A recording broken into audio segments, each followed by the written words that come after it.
is one Megan Ann Wilson, a.k.a. @SheGotGame on Twitter. She's a pro athlete, wardrobe stylist, a personal shopper. She's also a fashion blogger, and she's the go-to person when we talk about fashion with professional athletes. So without further ado, for the first time in the Warroom, I want to welcome Megan. Megan, how are you? Megan! I'm fine, thanks.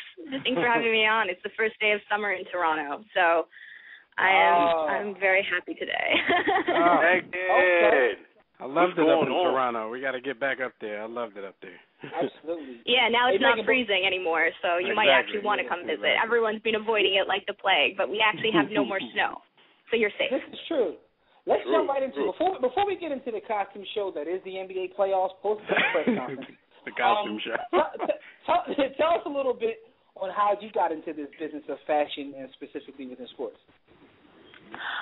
Well, growing up, my background was always kind of separate between fashion and sports. I always wanted to be a sideline reporter. I would always watch Don Cherry. For some Americans that don't know, he's like hockey's version of Craig Sager, but more of a crotchety old white guy. So he would wear these crazy suits, and my mom would tell me, like, as a 6-year-old, I was obsessed with them, and they were always something I was into. And I went to university to go and study sports broadcasting. I started working in sports when I was 15, but I always did fashion as a side hustle. When I was growing up, styling wasn't really a thing. You were either a designer or an editor, so I didn't really see the niche. But then I started working for sports, and I worked in archives. I would complain on and on about how terrible they dressed, about the uniforms. And finally someone said to me, this is when Twitter really became a thing, like, well, why didn't you tweet about it? I was like, this is a good idea. So I ran with She Got Game because He Got Game is one of my favorite movies of all time. I wanted to be, like Mrs. Shuttlesworth growing up, so I went with that. And so I started tweeting about it, blogging about it. Yeah, yeah. I wasn't allowed to watch it, so I had to sneak it because my mom said there's too much cursing, so I definitely had to, sneak it for Blockbuster. And that changed. So I started writing about it that way and doing wardrobe kind of for some of the guys on air and in film, and eventually it just kind of molded together, and I ended up realizing that I wanted to do fashion as a full-time thing, not a side hustle anymore, because I would work till 3 in the morning, blog till about 6 in the morning, and then do it all over again. So it was pretty insane. But I got into Parsons in New York and studied in the sneaker design program done by Dwayne Edwards. It's called Pencil. He did a bunch of Mellow shoes. He's done the Jordan 22 and 21. So I did a month of hell in that and ended up getting the attention of an NBA player who I showed my shoe design to and worked with him, and then it's just kind of been building from there. So it's definitely not a stereotypical thing. I didn't go to, I only went to one design school, but I think, being hands-on and being such a tomboy growing up that made my own clothes has definitely kind of given me that weird niche. Okay. Megan, this is B. Austin. Take us through the process of acquiring a client, shopping for them, and styling them to what we see on the tube or at the arena, or when we're out in the club at the bar getting drunk and they buying bottles. Well, I'll be completely honest with you guys. The best way for me to get clients is either, of course, referrals. Usually the best way is player to player. But often in the locker rooms, I'll have one of my guys stun. The other guys will ask. They'll be like, "Where'd you get it?" I can't tell you. And he'll call me and be like, "Hey, guess what?" Like, put my name on, put me on. But they get kind of competitive. They don't want to share unless they're on different teams. But Instagram and Twitter have honestly been my best resource because they'll see another player post something and want a look like that, or they'll want those shoes or that sort of idea. And so then they realize it comes back to me. And I've just gotten, hit up by email or Instagram or Twitter, just being like, I need to look for someone. Or, a player will put something up about I need clothes, and if I see it on Twitter, or one of my followers who luckily I've had a really good support system actually through social media and the internet, and people have that's been another sort of referral service, and just kind of jumping on that. And in terms of what you see, it really depends on the player. Certain guys, have clothing I'll already work with. Some of them want full-on outfits. Like, for instance, right now I'm planning some looks for Lance Stevenson of the Indiana Pacers. So he needs 2 full complete looks, and he really wants some interesting sneakers. So we're starting from the bottom, kind of like Drake, like my fellow from the bottom. Toronto. No, yeah, okay. Yeah. If they play against the Heat and he meets Juwan Howard again, he might need a vest, a bulletproof vest. Yeah. Hook him up. I think he might. Who are some of your favorite current clients and some of the guys? Well, I can't play favorites. Right now I work with a couple different NBA players, NFL, and a few of my friends who play overseas. Because often a lot of stuff that they want they can't get, so I'll just ship it all, and then when they get home they can grab it. So I mean it's pretty great. I mean I'm really excited to be working with someone that's in the playoffs right now, working with Lance, and working from someone who went to Lincoln High, because I grew up like, you know, thinking that was the school for basketball, right? Because of the Peacock game, and you know, it's just funny to go back and work with the guy who was born in the 90s and went there and was that next guy who played at Coney Island. It's pretty cool for me. Who is somebody that you would like to work with, Megan? Who would you like to work with that you haven't worked with thus far? Russell Westbrook? There's that is probably anytime I mention what I do for a living, that always comes up. And it's really funny because I get it from regular guys, I get it from fashion guys, and most often, and this has only probably been since last year's playoffs, so within a year, I get it from girls in the fashion industry. They all want to meet Russell. They all love Russell. I wrote something about for the Shadow League, basically that he's kind of become this pimp of the league because he will wear anything. He doesn't give it, you know, zero fucks. He'll wear a lampshade. He'll wear a lampshade if you ask him to. But you know, it's crazy because that goes to show that, you know, although many people talk about him and think he's crazy, it's actually working. So mission accomplished. It's definitely working. It's definitely working. You know. He's become so much more marketable, and I think that's why Jordan Brand did a really good job of picking up, because they're now going for kind of this the why not is, you know, their new hashtag. So I think working with Russ is perfect, because clearly he's like, you know what, he plays aggressively, he dresses somewhat aggressively by trying different things. So I think he's a really good fit, and it's something that, you know, is something different. So girls who work for fashion, he's wearing these brands that they never thought they would see on a straight guy or a guy that isn't a model, but he's a really good basketball player. So it's kind of become this new symbol. Dude will wear anything. Megan, do you think that does Dwayne Wade wear females' clothes? No. He wears very European cuts. He wears, you know, stuff that you know, they definitely push the boundaries, and I definitely respect D-Wade and his stylist for, you know, trying different things. Sometimes maybe it's not always what works best for him, but they will try anything, so I give them all the respect in the world for that. Give him an A for effort. Well, let me ask you a question, speaking of that. And this he shopped in Gabby's opinion. closet. Let's ask your opinion. Who do you think are some of the best dressed athletes in the NBA? Oh, besides of who I work with, obviously, I really like. Just gonna dust my shoulders off right there. But I really like Andre Iguodala. I think he's always presented himself well put together, and has always kind of grown up. But he never seems to look like he's wearing a costume. I find a lot of guys in the league, and this is the thing. And this is something that even as a stylist, I look and be like, oh, he's too styled. You know, when it looks like a costume.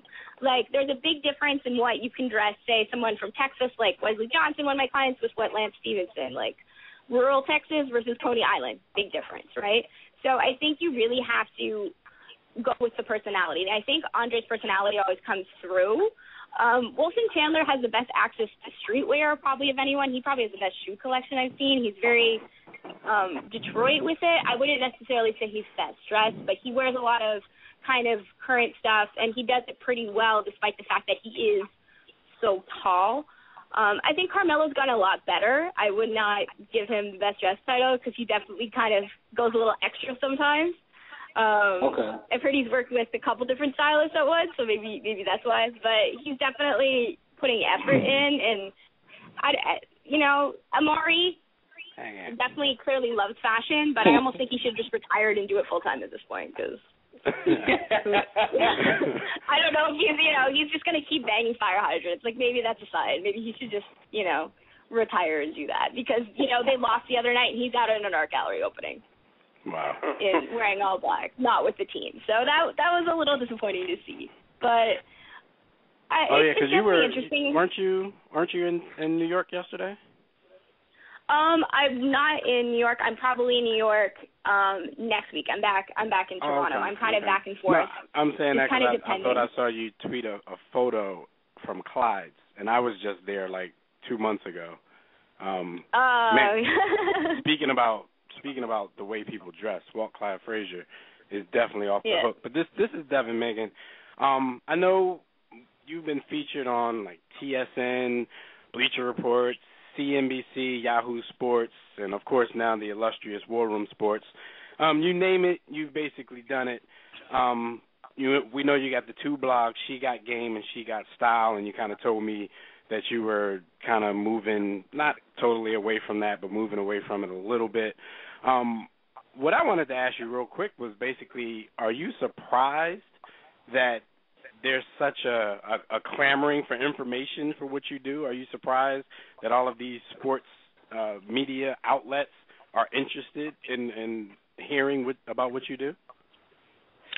I don't think so because it's a trend, and it's definitely something that I think is really at its peak, or probably really got there last year thanks to Russell and all this thing. Because now I've been writing about this for almost 5 years, so I've noticed a lot of changes. Before, you know, it'd be like, oh, it's just kind of a novelty, someone talking about sports and fashion, and now everyone seems to be popping up with a blog about it and, you know, being experts. And I started getting a lot more emails from, you know, aspiring stylists or stylists now that are kind of asking, how do I get an NBA client list? It's really become the new standard, and that's partially because there's no money in music anymore.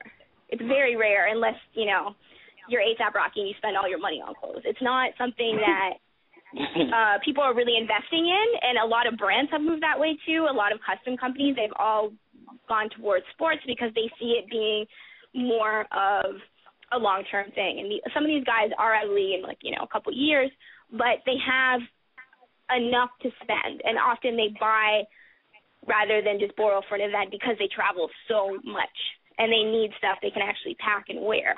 I think it's just because it's so popular. Yeah, exactly. Some of them still do. Yeah. Some of the guys still do, and it depends, right, on the event. But I definitely try to teach them, you know, it's better to buy a few items, and then certain things you can replace every year. But you can go to Uniqlo. You don't have to go to, you know, Barney's for everything you wear. So it's about a certain amount of balance, because not all these guys are going to be in the league like Jason Kidd is. You know, they're not all going to be here in the 40s. So it's amazing. It's amazing how the playoffs, like, I hear just as much talk about the fashion in the playoffs as I do the games at this point. It's become a complete fashion show. Because the playoffs are trash.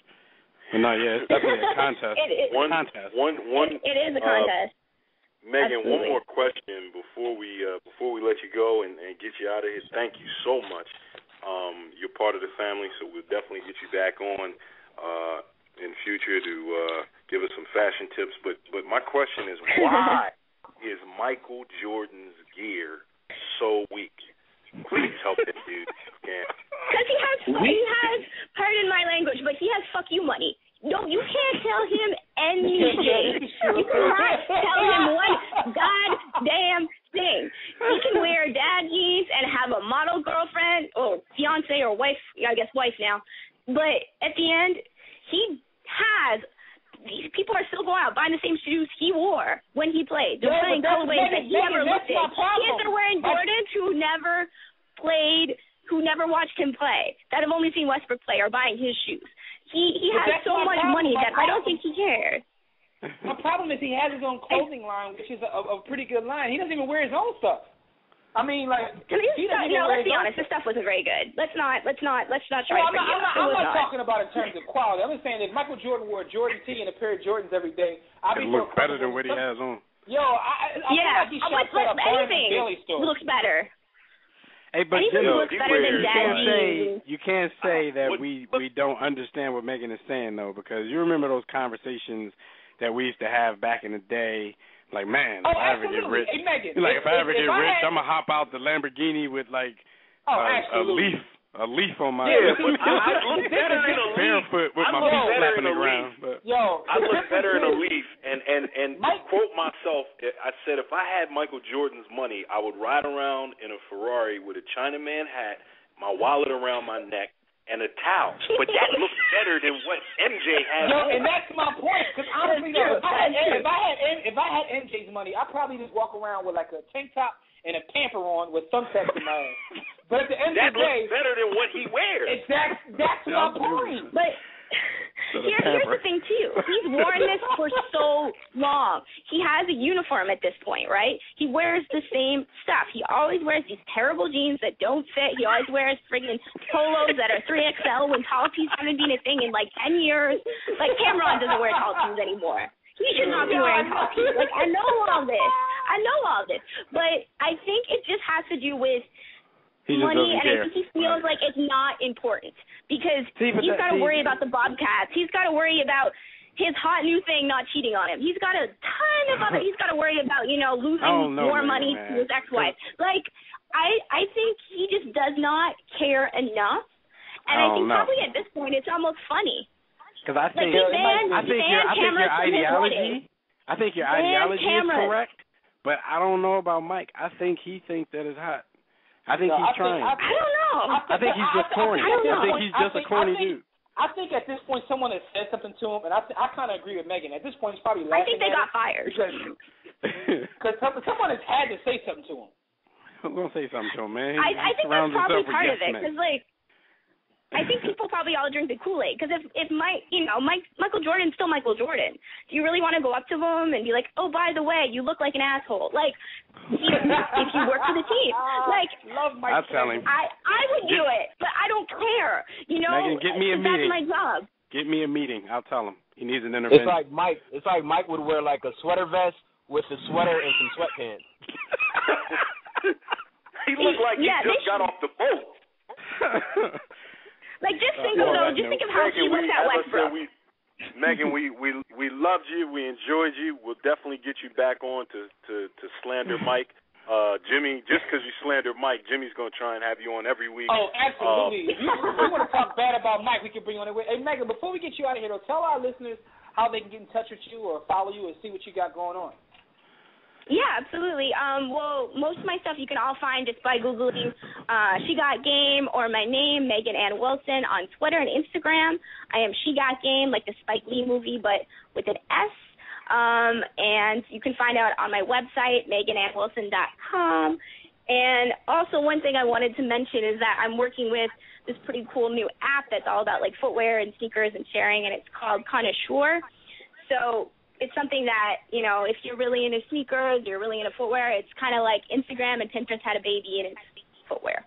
So if any of you guys want to check that out, that would be great. Send us that information either by email or put it on our Facebook page or something like that, and we'll spread it throughout our social networks and get people And Megan, thank you again, and we'll definitely be in touch with you, Megan. Thank you so much. Thanks for having me. Have a good night. All right, take care.